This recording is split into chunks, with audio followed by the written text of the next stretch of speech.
Muy buenas tardes a todos, personal y equipo de trabajo. Es un verdadero gusto estar aquí hoy con ustedes para compartir esta charla de seguridad que, más allá de ser un requisito laboral, es una herramienta fundamental que literalmente puede salvar vidas.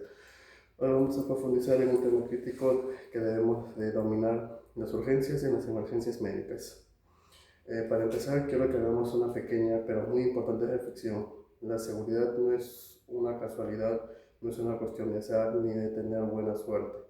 La seguridad es el resultado directo de una cultura de prevención que todos tenemos la obligación de construir, alimentar y respetar día tras día. Ya sea que tengamos nuestros hogares compartiendo con nuestras familias, aquí en nuestro centro de labores, o simplemente trasladándonos por la vía pública, la prevención es siempre nuestra primera línea de defensa. Sin embargo, somos realistas. A pesar de que tenemos los mejores protocolos del mundo y las medidas de control más estrictas, los imprevistos ocurren, los accidentes, los incidentes y las crisis de salud no avisan, y es precisamente en ese segundo exacto cuando ocurre un evento adverso donde el conocimiento, la preparación y la calma de cada uno de nosotros marcará la diferencia entre un susto pasajero, una secuela grave o un desenlace fatal. A menudo escuchamos en la calle la palabra emergencia y urgencia como si significara exactamente lo mismo. Nos parece natural usarlas como sinónimos, pero en el mundo de la medicina, de los primeros auxilios y de la seguridad ocupacional son dos cosas totalmente distintas. Aprender a diferenciarlas con total claridad es nuestro primer gran objetivo del día de hoy. Hablemos primero de la emergencia médica. Una emergencia es aquella situación de salud crítica y extrema donde la vida de la persona se encuentra en peligro inmediatamente. También califica como emergencia cuando existe un riesgo altísimo de sufrir secuelas graves e irreversibles. En cuestión de minutos, si no se da revisión técnica, recibe atención médica especializada de forma inmediata. Aquí el tiempo no corre, el tiempo vuela. Cada segundo perdido es vital. ¿Cuáles son los ejemplos más claros de una emergencia médica? Un paro cardíaco, o cuando una persona de forma súbita se desploma, pierde conocimiento y deja de respirar. Un caso de asfixia o un atragantamiento donde la vía aérea está completamente obstruida y el oxígeno no llega al cerebro. Una hemorragia masiva, profusa o origen arterial que no se detiene con nada, o un traumatismo encefalocraniano grave producto de una caída de altura considerable. En cualquiera de estos escenarios, el retraso de la atención significa la pérdida de tejido celular o de la vida misma.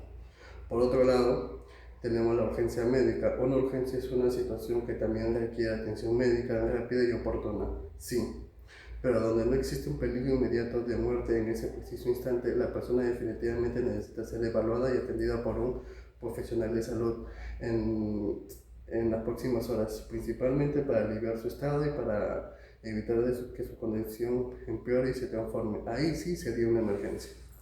¿Qué ejemplos tenemos de una urgencia? Una fractura ósea de un brazo o una pierna, siempre y cuando sea una fractura cerrada y no presente un sangrado masivo. Un dolor abdominal agudo, como un cólico vesicular o renal muy fuerte. Una quemadura moderada, pero que está controlada y no compromete las vías respiratorias. O un cuadro de fiebre muy alta. Todas estas situaciones requieren atención médica, por supuesto, pero nos otorgan un margen de tiempo prudente para trasladar al paciente de forma segura, tranquila y ordenada. Ahora bien, la gran pregunta es, muchachos, ¿cómo debemos reaccionar nosotros cuando enfrentamos una situación real en nuestro entorno? Lo primero y acepto que es lo más difícil, pero a la vez lo más vital, es mantener la calma. El pánico es altamente contagioso, bloquea el pensamiento lógico y nubla por completo el juicio.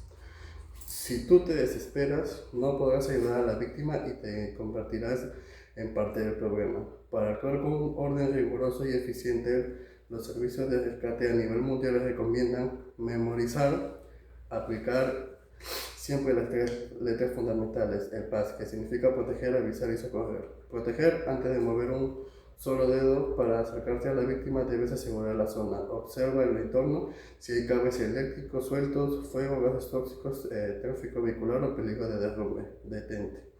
no te conviertes en una segunda víctima, porque dos heridos son dos más difíciles de rescatar que uno solo. Si la escena no es 100% segura, no ingreses. Avisar. Una vez que confirmas que la escena es segura, evalúa rápidamente al afectado para ver si responde o respira e inmediatamente avisas al servicio de emergencia. Aquí en el Perú debemos de tener grabado en mente los números principales: 116 para la central de bomberos, o el 106 para el sistema de atención médica de emergencias, SAM, o el 105 la Policía Nacional. Al llamar, mantén la voz clara y entrega 3 datos clave: dónde estás exactamente, con referencias, qué sucedió de forma grave y cuántas personas están afectadas. Jamás cuelgues el teléfono hasta que el operador te dé la indicación de qué hacer. Socorrer. Aquí es donde procedemos a brindar los primeros auxilios básicos de acuerdo a nuestro nivel de capacitación, cuidándolo a la víctima mientras llega personal de salud profesional. ¿Qué acciones específicas podemos realizar durante esa tensa espera de la ambulancia? Si estamos ante una emergencia por hemorragia severa, nuestra acción principal debe ser aplicar presión directa y fuerte sobre la herida utilizando un paño limpio, detener el flujo de la sangre. Nos encontramos ante una persona que no respira y no tiene pulso y contamos con el entrenamiento adecuado, debemos iniciar de inmediato la maniobra de RCP, es decir, reanimación cardiopulmonar.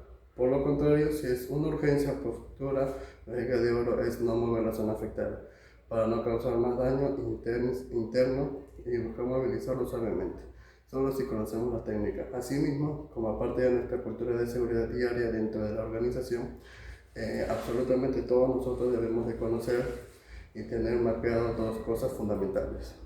En primer lugar, dónde está ubicado el botiquín de primeros auxilios más cercano a nuestro puesto, y en segundo lugar, quiénes son los compañeros que integran la brigada de primeros auxilios de nuestra área.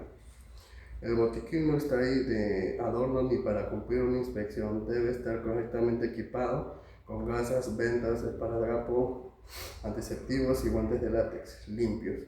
Saber exactamente dónde está ubicado de ahorrará minutos valiosos que se traducen en el bienestar para el accidentado. Para ir cerrando con esta charla de seguridad, quiero dejarles un último mensaje que considero que es un valor incalculable. Ante cualquier crisis de salud o accidente, la empatía y el soporte emocional que le brindemos al afectado también funciona como medicina. Acércate a la persona, hablarle con un tono de voz calmado, asegúrale que la ayuda profesional ya está en camino y sobre todo no dejarla sola. Reduce drásticamente su frecuencia cardíaca y sus niveles de ansiedad. Esto, aunque no parezca simple, mejora enormemente el pronóstico médico del paciente.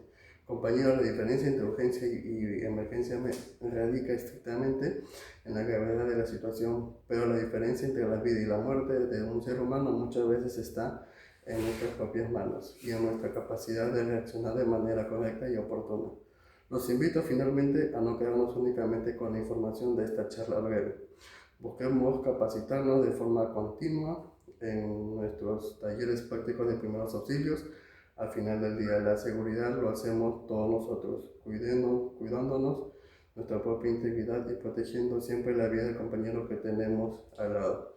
Muchas gracias por su atención y que tengan una jornada laboral muy productiva y sobre todo muy segura. Gracias.